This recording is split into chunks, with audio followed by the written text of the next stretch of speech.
covering the German startup scene with news, interviews, and live events.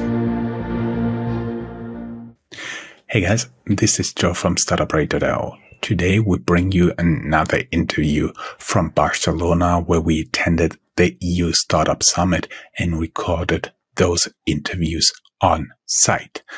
Let me also quickly thank today's sponsor, ExpressVPN. As an entrepreneur, cybersecurity should always be in the back of your mind. I'm therefore happy to introduce you to today's sponsor, ExpressVPN. Isn't it a bit scary to know that your internet service provider can see everything you're doing on the internet? I personally use ExpressVPN for some time now. They are rerouting 100% of my network traffic through their secure and encrypted servers. The VPN protects my information, especially while traveling, using Wi-Fi in airports, in co-working spaces, or in a cafe. To get ExpressVPN, just click in the link below, and when you use the link, you'll get the first 3 months for free. Thank you, ExpressVPN. Hello and welcome everybody. This is Joe from Startuprad.io, bringing you yet another interview from the EU Startup Summit. This time I have a startup from Austria here in the person of Kilian. Hi, can you introduce yourself? Hi Jörn, yeah, it's a pleasure to be here. My name is Kilian. I'm one of the founders of Refurbed. Originally I'm from Hamburg in Germany. I then lived quite a while abroad, Australia, China and London, before I started my career working at Amazon in Munich and building up the whole refurbished program for Amazon in Europe.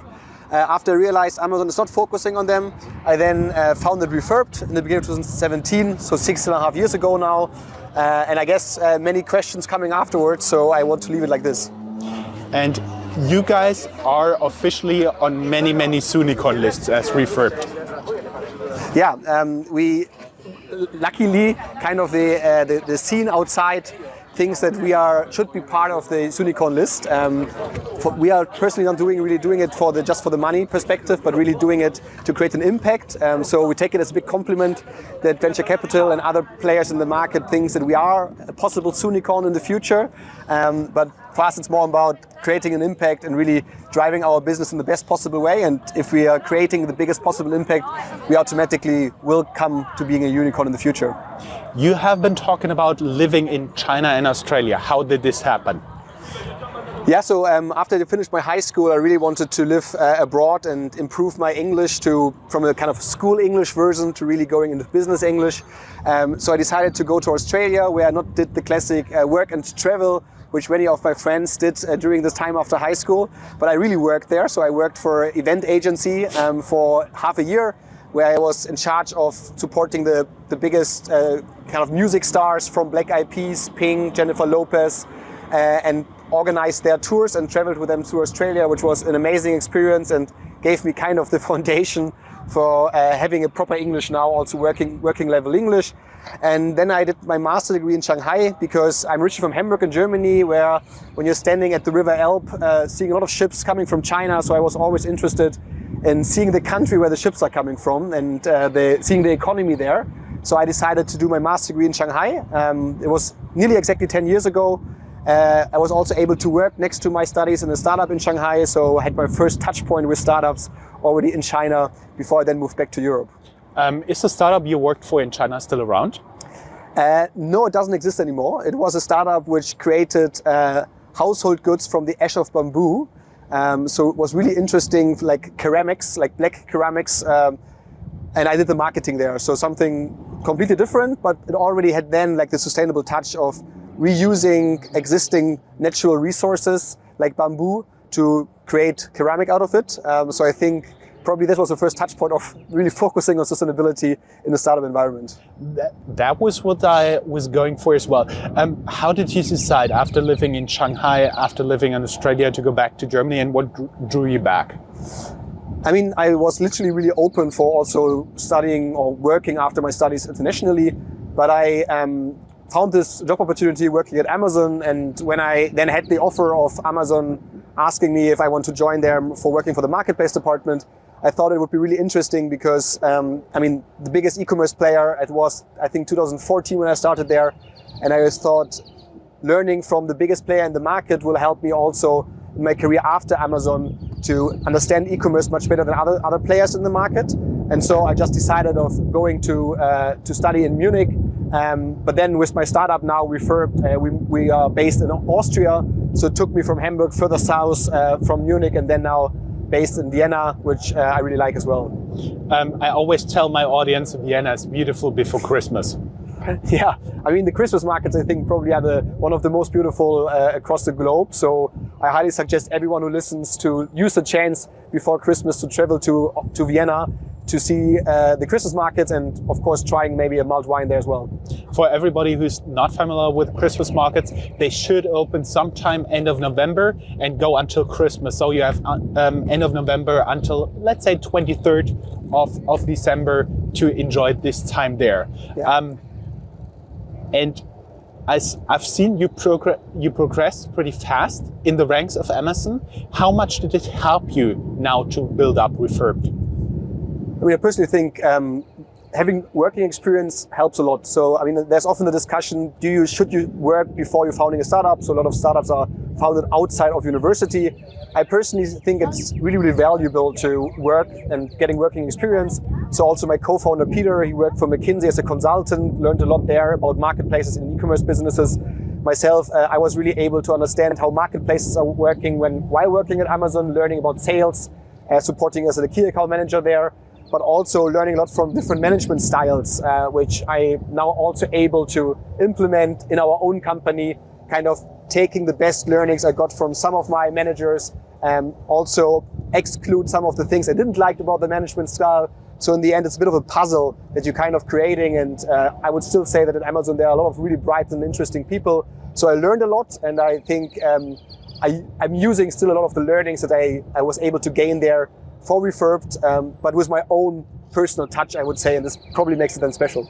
We are always hinting at Refurbed, your startup. Can you first tell us how you actually made the decision to do that? Because I realized in the past there have been many stories on bars, late nights. One of the business angel of the year 2020, Nikolaus here, actually told us he made the first decision to invest as a business angel, half drunk at a bar on a wedding.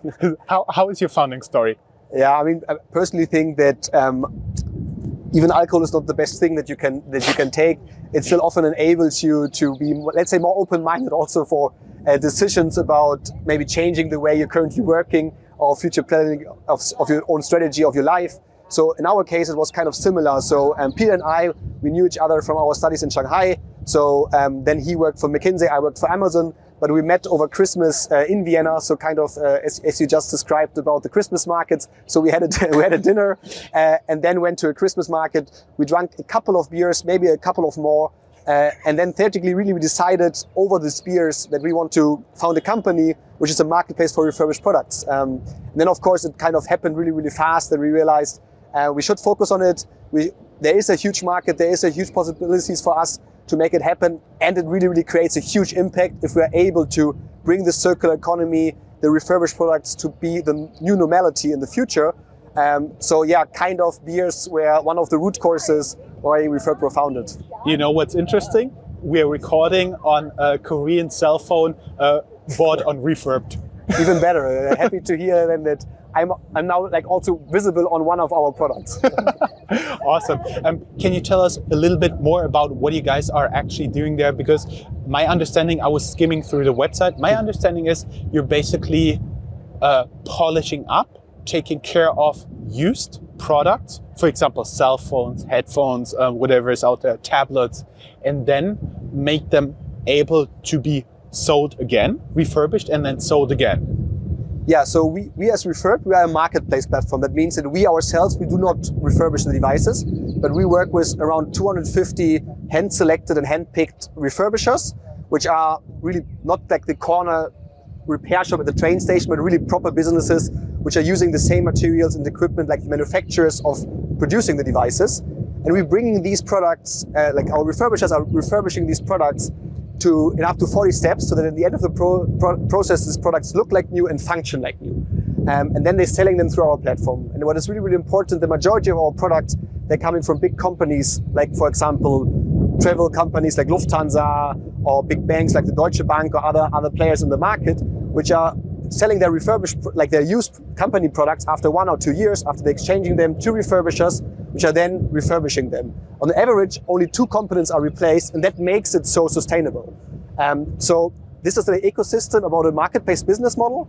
And as you touched, like what kind of products we are selling, we are originally coming from smartphones and notebooks, but nowadays you can also buying from us, for example, household goods like a Hoover, you can buy kitchen products like a Thermomix, you can buy an e-bike, even sports goods or yoga equipment. So we really extended our product portfolio and directly working with brands like AEG or Kärcher that are now also selling their refurbished products through our platform.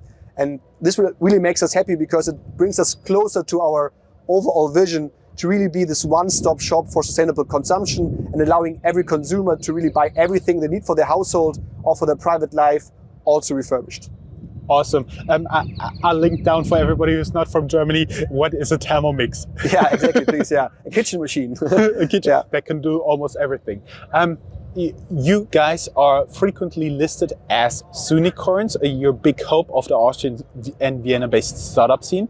Can you tell us a little bit how you made those steps to really grow? Did you always have the next step in mind, the next 5 steps?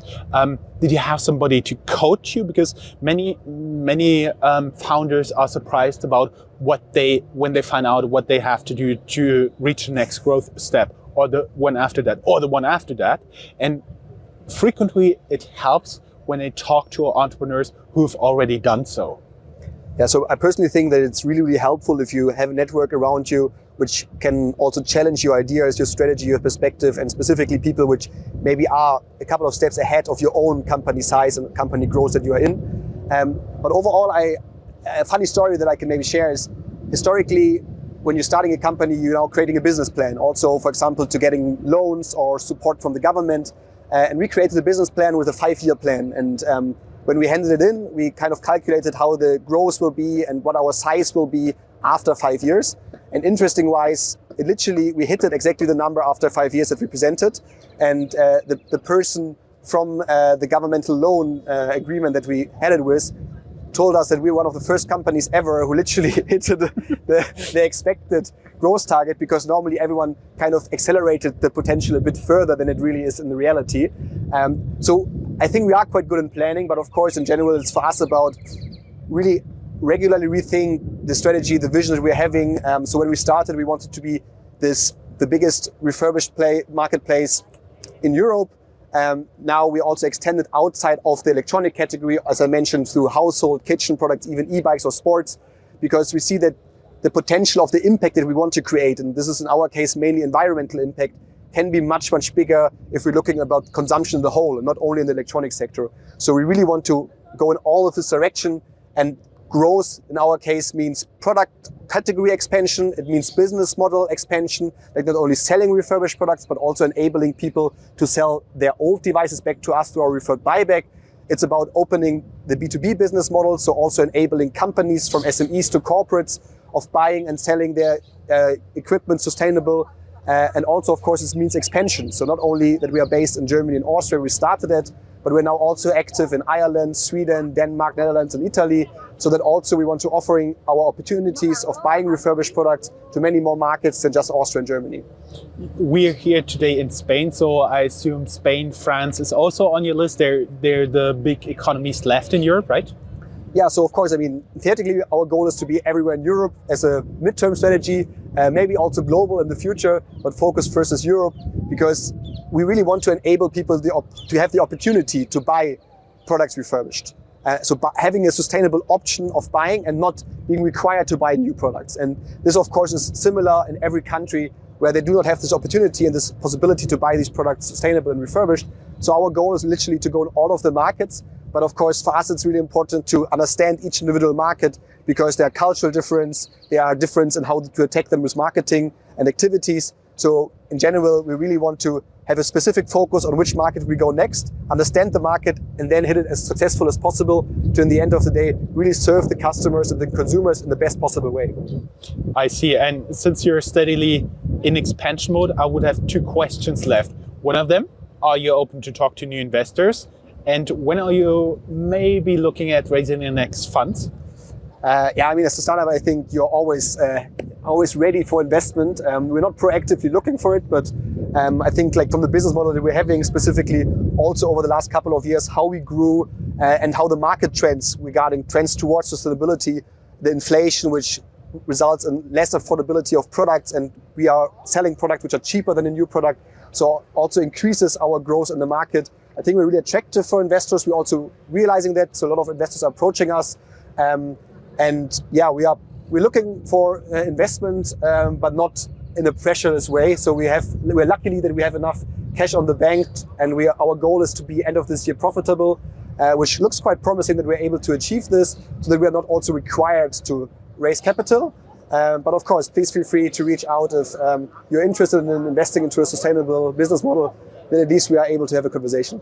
And the last question, when you're continuously in expansion mode, of course, you're looking for new employees, right? Yeah, so I mean, for us, I think it's a lot about, last year we grew a lot. We grew from 150 to 300 people, which was really required to set up the foundation for the company in the different departments, having enough people there which are able to fulfill the jobs. Now we're specifically looking for specialized talents, which are really good in specific business areas. But I think currently we have around 12 jobs listed on our website. So please check them out on our career website. And if you would also like to work for a mission-driven company and change the world for the better, then feel free to apply. And all the links you'll find down here on our blog post in the show notes. And of course, your LinkedIn profile, the company website, and the careers website. Thank you very much. Muchas gracias. Thank you. It was a pleasure to be here. Adios.